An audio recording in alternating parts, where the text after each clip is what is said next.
يا أيها المزمل قم الليل إلا قليلا نصفه أو انقص منه قليلا أو زد عليه ورتل القرآن ترتيلا إنا سنلقي عليك قولا ثقيلا إن ناشئة الليل هي أشد وطئا وأقوم قيلا إن لك في النهار سبحا طويلا واذكر اسم ربك وتبتل إليه تبتيلا رب المشرق والمغرب لا إله إلا هو لا إله إلا هو فاتخذه وكيلا واصبر على ما يقولون واهجرهم هجرا جميلا وذرني والمكذبين أولي النعمة ومهلهم قليلا وذرني والمكذبين أولي النعمة ومهلهم قليلا إن لدينا أنكالا وجحيما وطعاما ذا غصة وعذابا أليما يوم ترجف الأرض والجبال وكانت الجبال كثيبا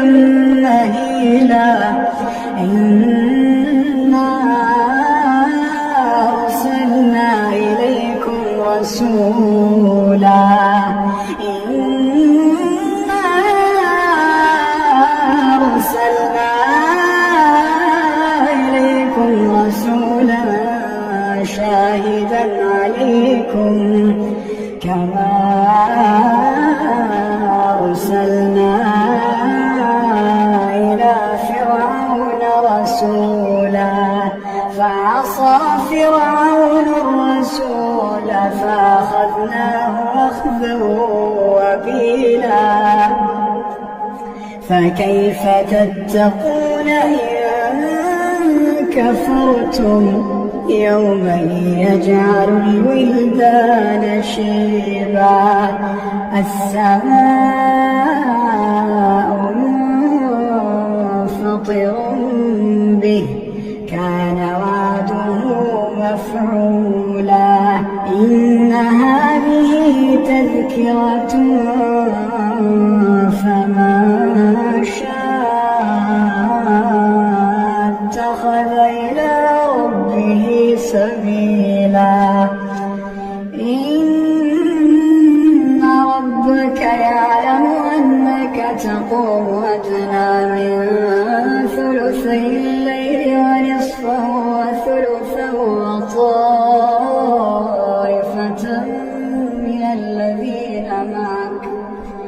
وطائفة من الذين معك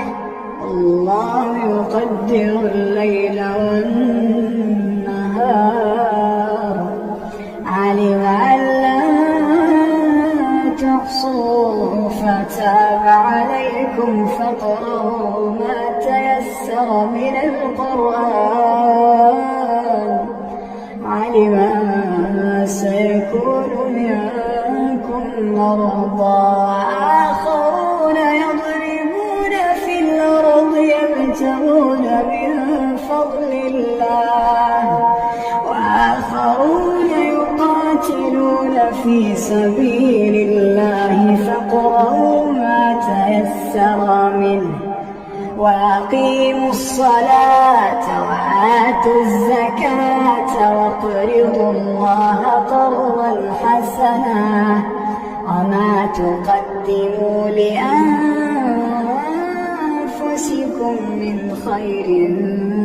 تجدوه عند الله هو خيرا وأعظم أجرا واستغفروا